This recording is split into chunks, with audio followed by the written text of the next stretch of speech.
when you are from Ahlul Bayt, you don't learn it as something new in your life. You know it if you are a kid.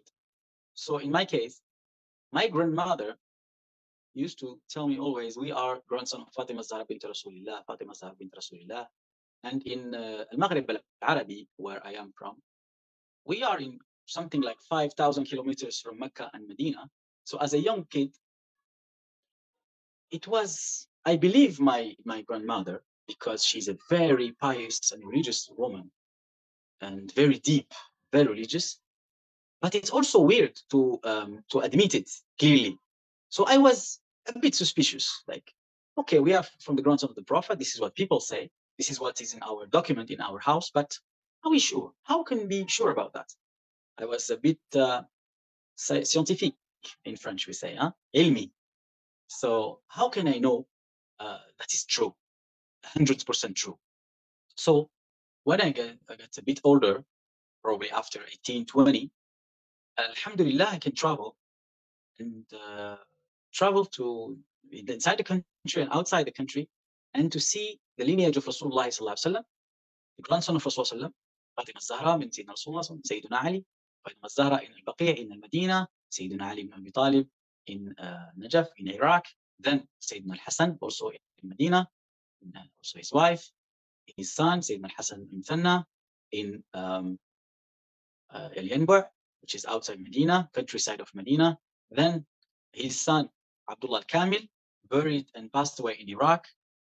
Then his son Maula Idris ibn Abdullah al-Hasani, coming from Medina Munawwara to Fas, the mausoleum of Sayyidina al-Hassan and al-Hassan, the second, and Abdullah al-Kamil in Iraq, and mausoleum also of Sayyidina Imam Idris in nearby Meknas, and then his son Imam Idris the second, then his son Sayyidi Muhammad al-Muntasir. So I try to get manuscripts and documents and documentation to all the lineage of Rasulullah to be sure that I'm part of it, and to be sure that Rasulullah also has descendants, because here you can hear today, 2022, many people say Rasulullah has no descendants. Many Muslims say that, which is crazy, because Quran al-Kareem cannot refer to something inexistent.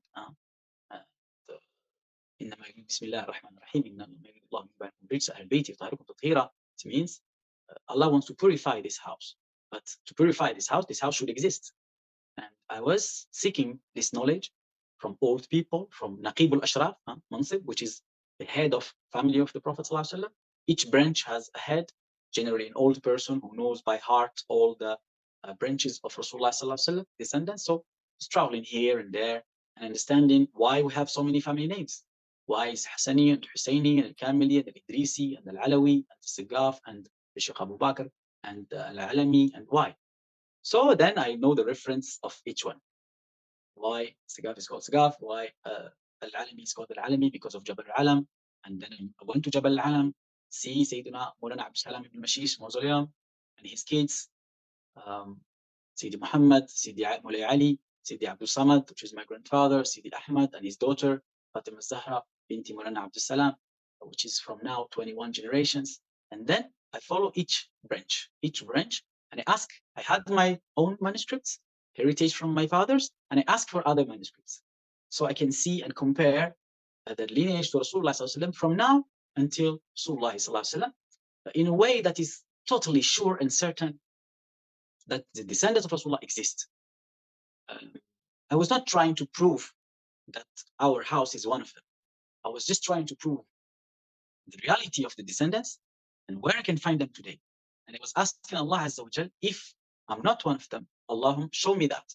Because you have to kill a part of your nafs. Kill your nafs totally is quite complicated. I think it's almost impossible. But don't try to find it because it's good for you. Try to find the truth. This is what is good for you, the truth. So claiming to be from Ahlul Bayt, it's a very, very heavy matter. Rasulullah said, somebody claim from Ahlul Bayt and he's not, he's straight to hell. We don't want to go to hell, of course. So then when you realize that you are a descendant of Rasulullah with proofs and manuscripts and mausoleums and marble sculptures in the mausoleums, then you know very well. Here you feel really small and shy and you feel nothing compared to this heritage and compared to those names. And you feel responsible of doing something, and you feel also weak because you haven't done anything right compared to what is normally expected from you, or from your position, or from your genealogy, or from your blood. So it's a very complicated thing to deal with, because we are in modern life, 2020, 22. Everything is different. How to present akhlaq Rasulullah in this changing, moving world, which you can see in religion, in politics, in geopolitics, in Islam itself, all these changing moods. What is the position of Rasulullah Ahlul Bayt Rasulullah as a descendant in this era? It's quite complicated. Maybe one of the answers that we can see, in one of the doors, it's try to represent, or try to understand first, then represent shay'un min akhlaq, a little bit of akhlaq Rasulullah and adabu Rasulullah, education of Rasulullah toward his people, Muslims, and toward other region and other human beings. Maybe this is one of the best doors, because Rasulullah said, أقربكم مني مجلسا أحاسنكم أخلاقا. الحديث طويل. In the long hadith, he said, one of the closest people to me in my majlis, the best educated, the best manners. So probably this is one of the answers. I'm sure somebody wiser than me, with more knowledge than me, can give you a much better answer. But as the time is quite short, and it's Asr time in Morocco, this is the short answer for your question. حفظكم الله. جزاكم الله خير.